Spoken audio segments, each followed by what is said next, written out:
Hello and welcome back. In the previous lecture, we spoke about the mean squared error.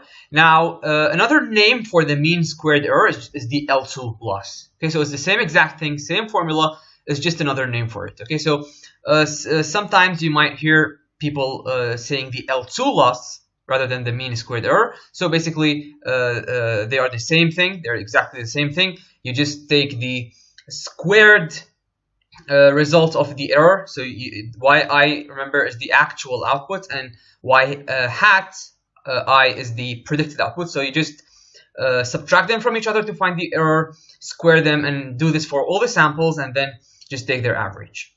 Okay, so remember, it's also it's not really important whether you subtract y hat from y or y from y hat, because at the end you're just squaring them. So if there's a negative sign, it will just be eliminated. So remember, the mean squared error, it's quadratic, it's convex, in other words. So this is a quadratic plot right here. And what we mean by convex is that it only has one global minimum.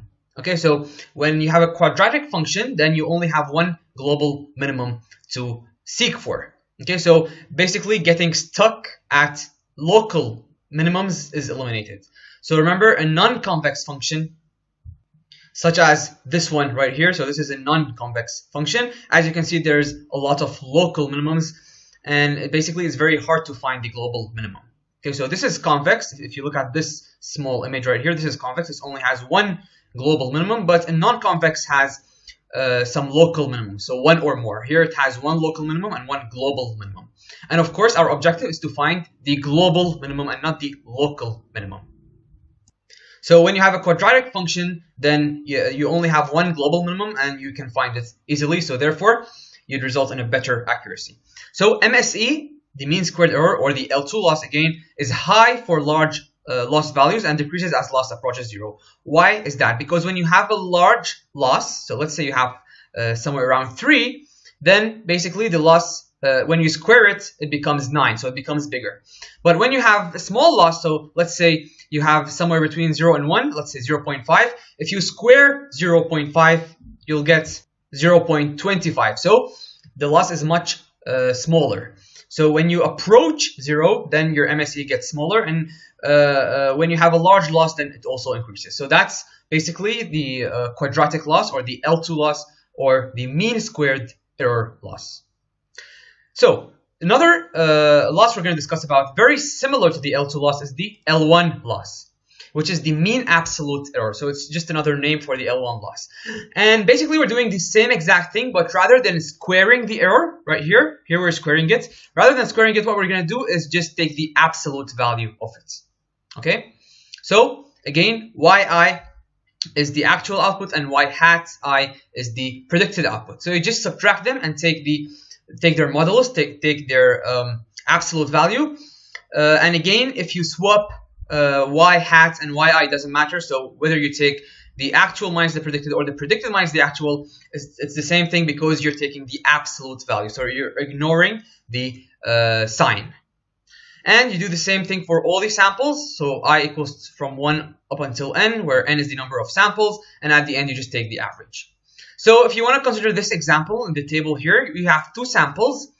The first actual output should be 1, and the network predicted 0.8. For the second sample, the actual is 0, but the network predicted 0.6.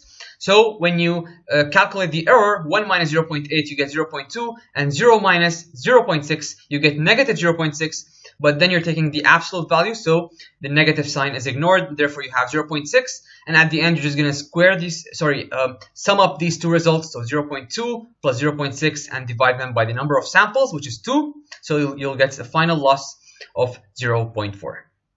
Okay, so it's very similar to the L2 loss, but we're not squaring here, we're just taking the absolute value. Okay, now when should we use L1 and when should we use L2? Before we speak about that, there's something we need to discuss, which is the meaning of an outlier. So this is what an outlier is. It's basically a deviation from your data points. So for example, if you consider this model here, Here you have the samples following this linear pattern, and you have a small deviation which is very far from the samples. Okay, so this is an illustration of an outlier. This is another illustration of an outlier, and so on. So an outlier is a data point that deviates from your original pattern of your data points, or deviates from most of the data points. So here's where we're going to speak about when should we use L1 or L2 loss. Now, L2 loss, or the mean squared error, is more sensitive to outliers than the L1 loss.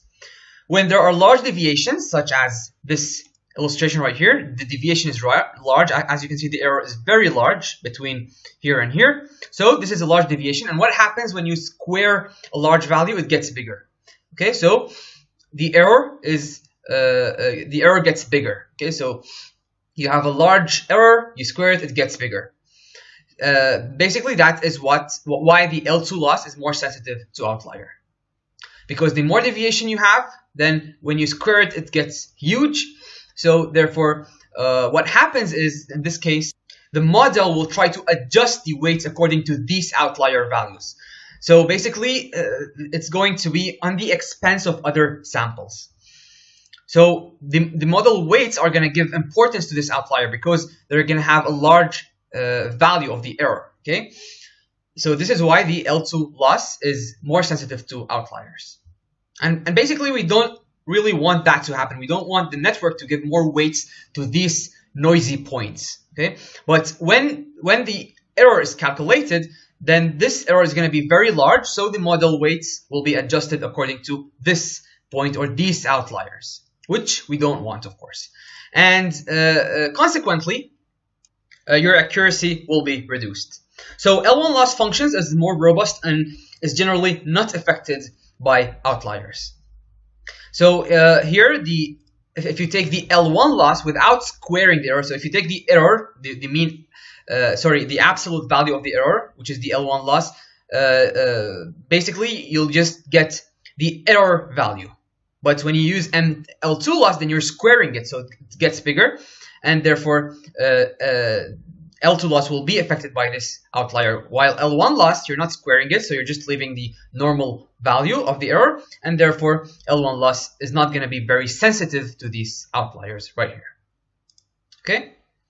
So as a very simple example, if you have an error of 10, then when you use L1 loss or the mean absolute error, you just get 10, and when you use the mean squared error, you'd get 10 squared, which is 100.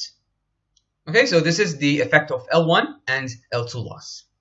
Now, there's a very effective technique which is called the smooth L1 loss, and basically we combine both L1 and L2 losses. So we take the best of both. So rather than using only L1 or only L2, we're going to combine both of these loss into one function called the smooth L1 loss or the Huber loss. I'm going to discuss this in the next lecture, so I'll see you next time.